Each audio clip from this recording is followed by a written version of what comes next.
Manuel Antonio Garretón nos entrega en esta ocasión una entrevista a Claudio Duarte, académico del Departamento de Sociología, quien se ha especializado hace ya bastante tiempo en el tema de la sociología de la juventud. Les dejo con Manuel Antonio y con Claudio Duarte. Radio Universidad de Chile presenta Tras las líneas.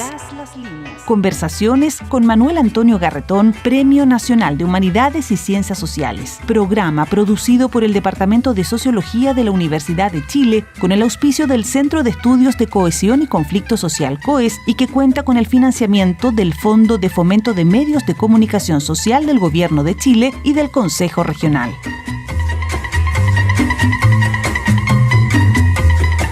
Muy buenas tardes, bienvenidas y bienvenidos a Tras las líneas, el programa semanal presentado por el Departamento de Sociología de la Universidad de Chile, con el auspicio del Centro de Estudios de Cohesión y Conflicto Social, COES, y cuenta con el financiamiento del Fondo de Fomento de Medios de Comunicación Social del Gobierno de Chile y del Consejo Regional, obtenido a través de un concurso público.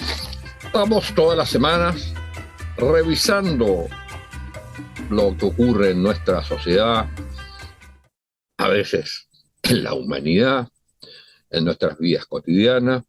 Y por supuesto que en los últimos tiempos hemos destinado mucho de nuestros programas a conversar sobre lo que ha sido el proceso constitucional, el proceso constituyente, y sus significados, perspectivas, incluso con alguna evaluación de lo que fueron sus resultados. Eso hace que procesos muy profundos que ocurren en la sociedad chilena, que se estaban dando, pero que quedaron de alguna manera como congelados por el debate constitucional, aunque se discutieran temas que tenían que ver con esos campos que aparecían ahora no tan visibles, ahora han vuelto a resurgir.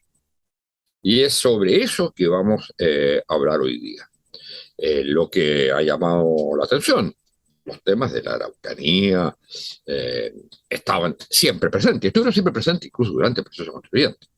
En cambio, lo que de alguna manera estuvo, no diremos silenciado, pero aparecía menos, era otro tema o problema permanente en la sociedad chilena, que tiene que ver con la cuestión educacional y más allá de la cuestión educacional, con el tema de las visiones de la vida confrontadas sobre la educación y sobre la sociedad que tienen las distintas generaciones y los distintos problemas, las diferentes estructuras en que se mueven. Y eso se da especialmente en el campo educacional. Y eso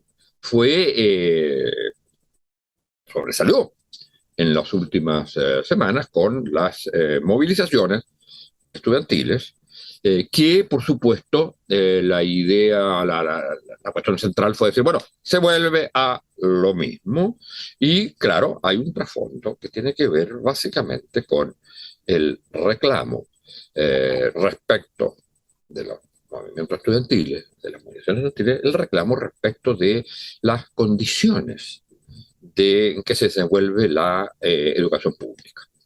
Y de nuevo, el reclamo central por la importancia de la educación pública y de ubicarla en el centro, cosa que entre otras cosas había hecho el proceso, el texto de la nueva constitución y que ahora va a estar en debate nuevamente. Pero también la precarización de las condiciones de vida de los estudiantes y en general de la población. Y eso era como lo central y que está siempre presente en las movilizaciones estudiantiles, se adquieren diversas formas de expresión.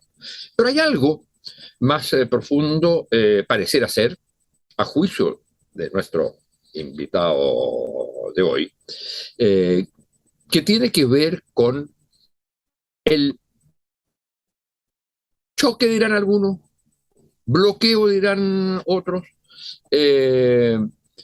conflictos eh, entre las diversas generaciones que conforman el sistema educacional.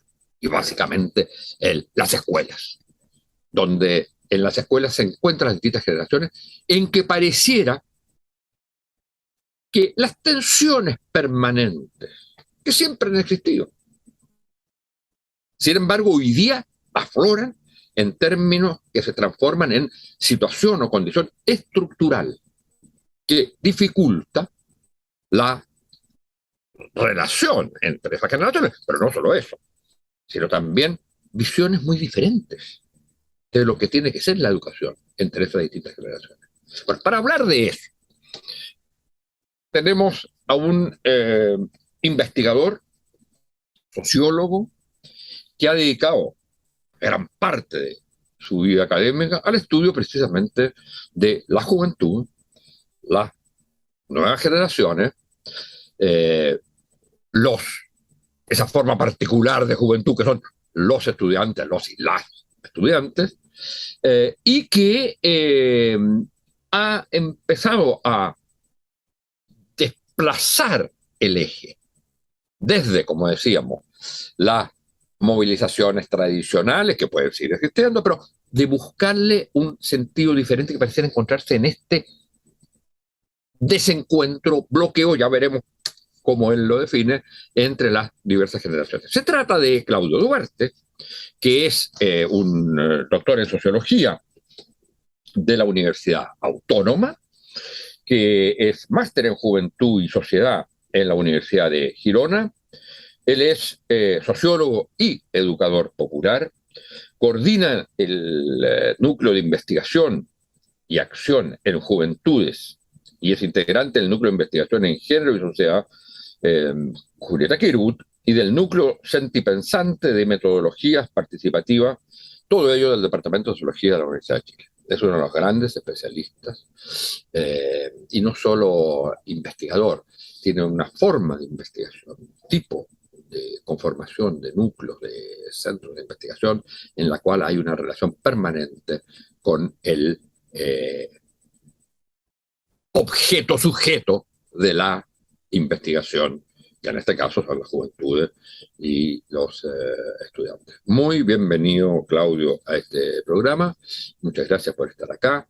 Y bueno, y quisiera partir preguntándote precisamente por esta idea central que tienes tú, que hoy día lo que hay y que se le ha dado poca atención al tema de las relaciones intergeneracionales, las relaciones y generaciones entre las generaciones en el sistema educacional. ¿Y por qué ese es hoy día un tema fundamental cuya no hay solución en estas cosas definitivas, pero que abarcarlo es una tarea indispensable de la sociedad chilena y por supuesto de quienes trabajan en el educación?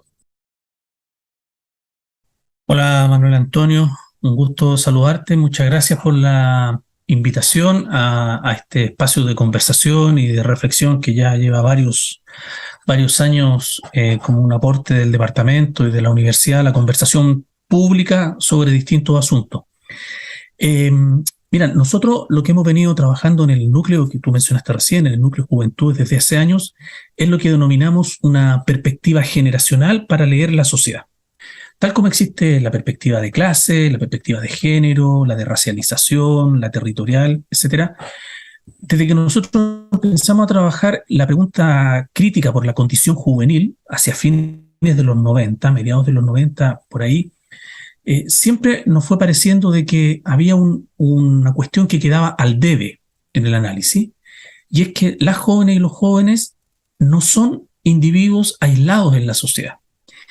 Y el paradigma que primaba para mirar la realidad juvenil, para mirar las vidas juveniles y para estudiarlo, y que las ciencias sociales habían desarrollado durante el siglo XX, tenía una marca que podríamos llamar epistemológica, en el sentido de que, entre otras cosas, generaba este efecto de ver a las jóvenes y los jóvenes como unos individuos aislados en la sociedad. Sin embargo, por ejemplo, la asignatura que nosotros hacemos desde el principio del 2000 en la carrera de Sociología en la Facultad de Ciencias Sociales, no se llama sociología de la juventud, se llama sociología de lo juvenil, porque queríamos, esto era muy intuitivo, poner énfasis en el carácter relacional de la construcción de lo juvenil en la sociedad. Por lo tanto, no solo había que mirar a las personas jóvenes, sino que también mirar al resto de los actores y actoras con los que estos jóvenes se vinculan. Y así fuimos llegando entonces a la mirada generacional, tomando a Mannheim, sociólogo húngaro de la década del 30, y que ha sido revitalizado desde los estudios de Bourdieu en Francia en la década de los 90 y después aquí en América Latina por la sociología de la cultura que desarrolla Mario Margulis en la universidad, un profesor mayor de la Universidad Autónoma de la Universidad de Buenos Aires, de la UBA. Entonces ahí nos encontramos con que, y aquí viene un aprendizaje bien interesante, desde el feminismo, una de las cuestiones que nosotros aprendimos en la década de los 80, en la década de los 90, digamos, por decirlo así, como a fin del siglo XX, es que si bien los problemas de subordinación, de violencia, de dominación contra las mujeres, voy a usar la misma expresión que usaste tú recién, han existido siempre, los movimientos feministas nos aportaron una epistemología para leer críticamente y darnos cuenta, primero, que no siempre han existido, y segundo, que van adquiriendo un carácter que muta en el tiempo y que es necesario aprender críticamente para poder enfrentar. Y que ese carácter estaba en relación con lo que le pasaba a las mujeres, y hoy día podemos agregar ahí a las disidencias sexuales, con lo masculino en la sociedad. Entonces empezamos a leer lo juvenil en relación con una adultez que se construye socialmente y que se les va imponiendo a las personas jóvenes como el horizonte obligado que tienen que cumplir. Y esto tenía un conjunto de derivas, de efectos. Uno de los efectos es que esa adultez impuesta tendía a, o tiende más bien, a silenciar la palabra de las jóvenes y los jóvenes, a ponerlos como sujetos fuera de la historia. Ahí había un concepto fuerte en el paradigma adultocéntrico, ya voy a decir a qué me refiero con eso, que es la idea de la moratoria. Como que todos los jóvenes serían las personas que están viviendo una moratoria, que era como, el concepto es algo así como un tiempo de demora para prepararse, Para llegar a ser para lo hacer que travesuras realmente se es. provocativas. Claro, pero además para travesuras provocativas, así como para andar en tiempos de irresponsabilidad, de inmadurez, qué sé yo. Y claro, hay un grupo de jóvenes en nuestra sociedad, y eso está bien estudiado, que tiene esa moratoria, pero son los menos, son aquellos que tenían el acceso, estoy hablando de década del 70, década del 80, a la educación y que iban al liceo y después iban a la universidad, que eran los menos en las sociedades. Pero los jóvenes sectores populares, que además es de donde yo vengo, digamos, entonces mi ejercicio era ir haciendo también mi propia lectura de mi propia vida, mientras iba saliendo como de la socialmente juventud para entrar a lo socialmente entendido como adultez, no tenían ese tiempo para esa moratoria. Y ahí empezamos a darnos cuenta entonces de que este paradigma lo que hacía era que nos imponía una norma de adultez y una norma de juventud como si fuera homogénea en toda la sociedad. Y luego, esa misma forma de mirar la sociedad desde la adultez como lo que se debe llegar a ser, tal como lo dijiste tú, y por lo tanto lo que se transforma en referencia excluyente, tendía a quitarle la palabra a las jóvenes y a los jóvenes, a no valorar su posible aporte y a centrar todo el control del orden, por decirlo así, Manuel Antonio, todo el control del orden en lo que las personas adultas dijeran. En el tiempo, me voy a dar un salto porque para no hacer larga esta primera parte, nosotros hemos llegado al punto de que no es una tensión entre adultos y jóvenes necesariamente, sino que ahí se expresa una tensión más compleja, que es la tensión entre una mayoridad y una minoridad que se construye en todos los ámbitos de la sociedad. La mayoridad casi calza en términos de lenguaje con la mayor edad y la menor edad, pero tampoco tiene que ver solo con una cuestión de años, sino que tiene que ver también con una cuestión de los roles sociales que se juegan. Pero mira, y aquí nos empezó a perdona, Claudio, para ir, digamos, para poder entrar luego al tema de Dale. de lo que ocurre hoy, digamos, cómo eso, dos cosas. Uno, yo diría que lo que uno reaccionaría frente a lo que tú señalas es que, bueno, pero es que eso es semejante a la crítica, por decirlo así, que hace el feminismo del patriarcado. Es decir, no, porque no es solo la sociedad de hoy o la sociedad industrial de Estado Nacional que conocemos. Eso atraviesa la humanidad.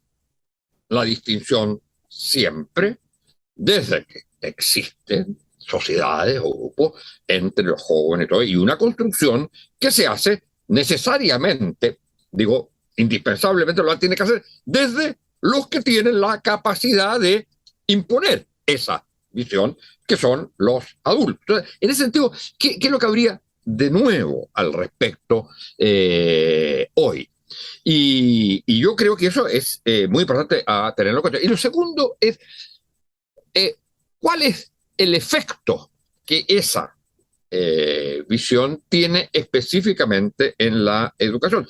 Porque la educación, de nuevo, desde que existe formalizada, es la consagración institucional en cualquier sociedad de la diferencia de edad. ¿Y por qué hoy día es posible leerlo más que en otra época? También lo podríamos leer en otra época, pero ¿por qué hoy día lo leemos en clave generacional? Es decir, no habría en la expresión de los movimientos estudiantiles, lo que expresan los movimientos estudiantiles, algo que va más allá de la crítica a condiciones, sino que es la crítica semejante a la del feminismo respecto a la sociedad, que nos dice, el problema no es solo, digamos, los abusos, las deficiencias, los déficits, etc. Es una manera de construir la sociedad. ¿Por qué hoy estaría eso presente?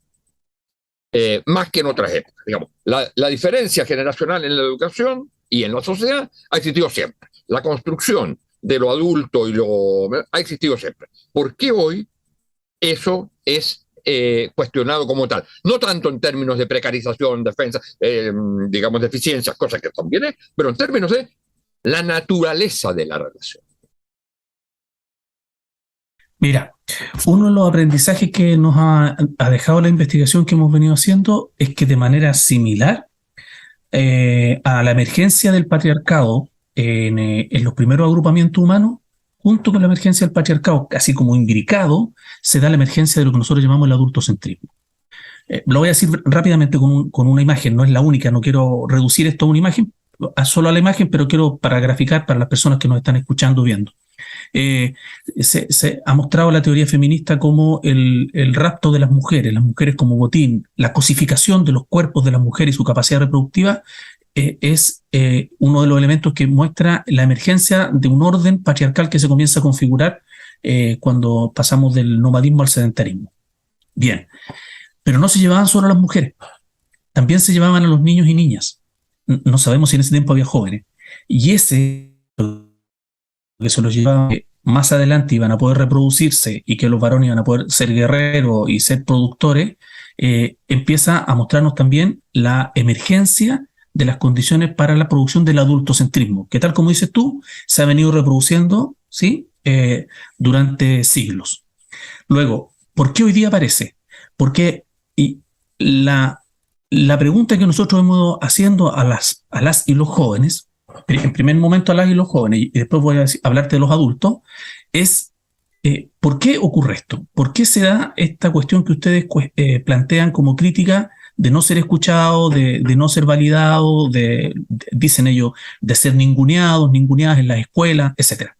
Entonces hemos empezado a desnaturalizar, por llamarlo sociológicamente, esta idea de que esto del poder adulto que se impone sobre los jóvenes siempre ha sido así y como que no hubiera otra forma de hacer.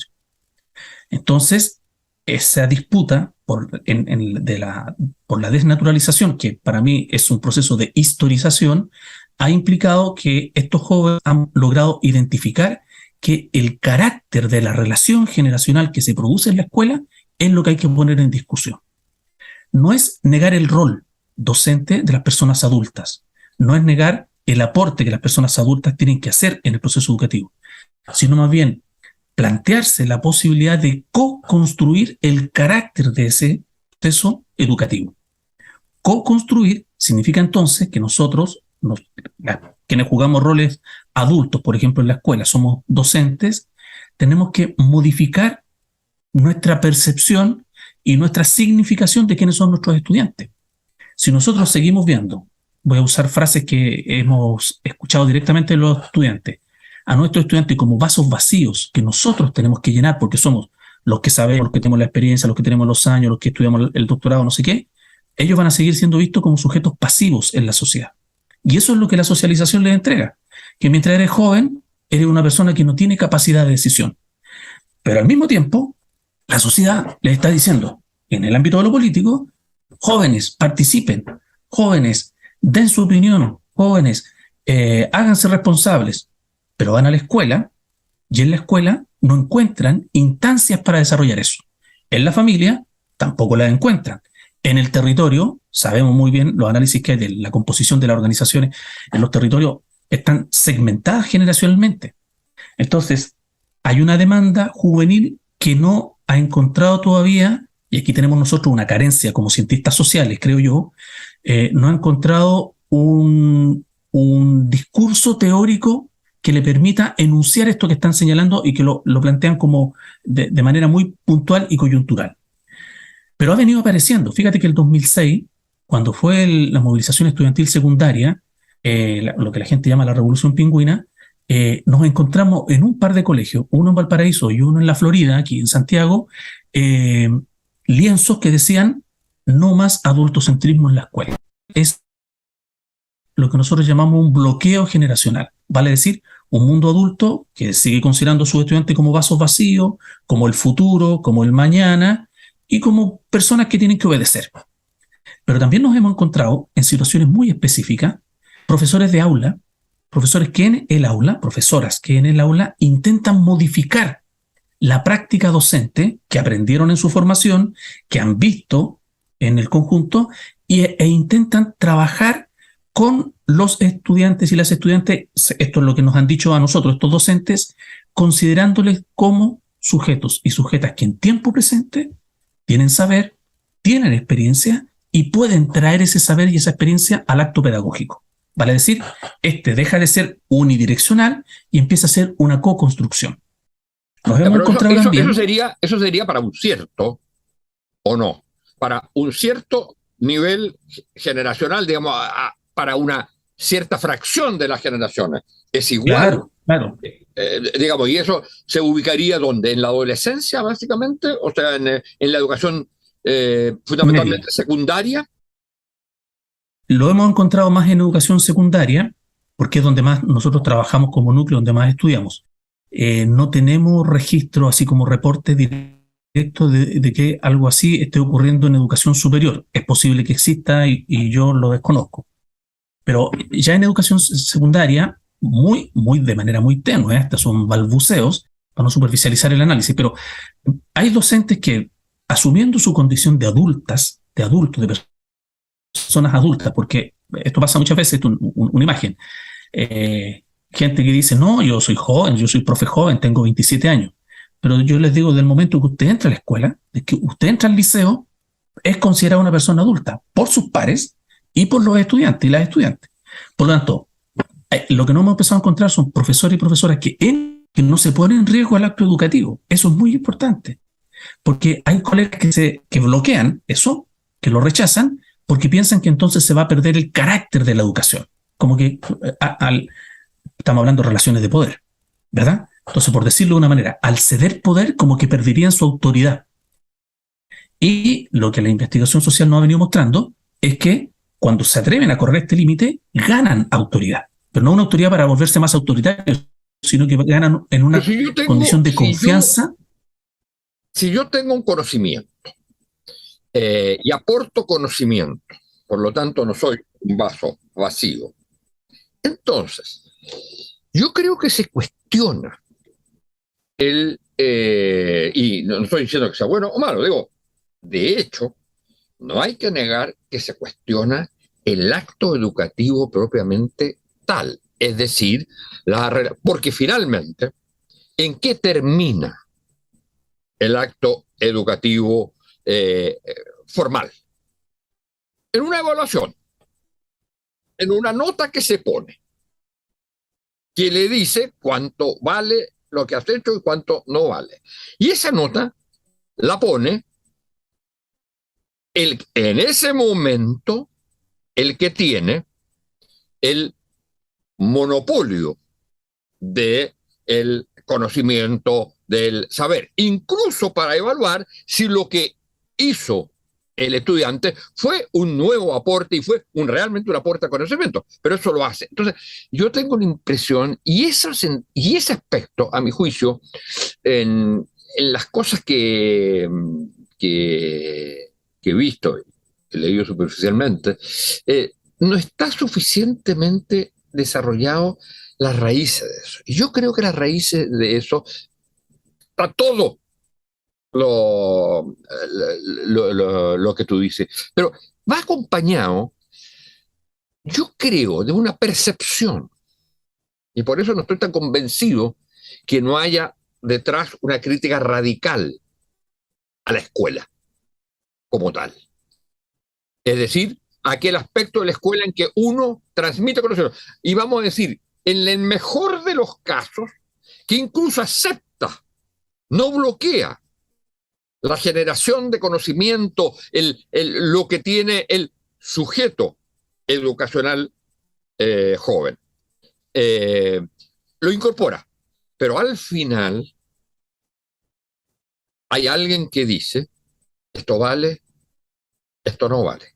Si yo cuestiono eso, y que me parecería muy importante tenerlo en cuenta, porque una cosa que a mí me llama la atención, en todos los movimientos estudiantiles que me ha tocado estudiar, universitario, lo que conozco y que he leído sobre los estudiantes secundarios, lo que nunca se cuestiona es por qué el 1 a 7. ¿Y por qué? ¿Por qué van a poner un 1 y un 1, un 2, un 3, un 4? ¿Por qué usted va a tener derecho a eso? ¿Y eso de dónde? Y yo creo que vamos a terminar en eso, ¿eh? Yo creo que vamos a terminar en eso en el plazo. Uno no sabe los plazos. Y eso tiene que ver, yo creo, con el hecho que más civilizatorio en que la escuela ya no es el lugar principal. Es un lugar principal de sociabilidad fundamental, pero no es el lugar principal de aprendizaje de conocimiento, porque para eso existe la gran alternativa generada, digamos, desde Internet, etcétera, que de alguna manera lo que hizo es explotar el aspecto espacio material donde se produce la transmisión educacional. Claro, puede ser puede ser que el proceso se encamine hacia allá, pero ¿sabes lo que yo quisiera devolverme un poquito a estos gérmenes que van apareciendo? Y es que cuando se cuestiona entonces el acto educativo, no es solo que se cuestione la transmisión del conocimiento, sino que también se cuestionan los otros aspectos de ese proceso educativo que sostienen esa transmisión del conocimiento de la manera que se ha dado. Y tú pusiste uno que es fundamental, que son los mecanismos de evaluación, que son los mecanismos de diseño de los cursos, que son los métodos de trabajo.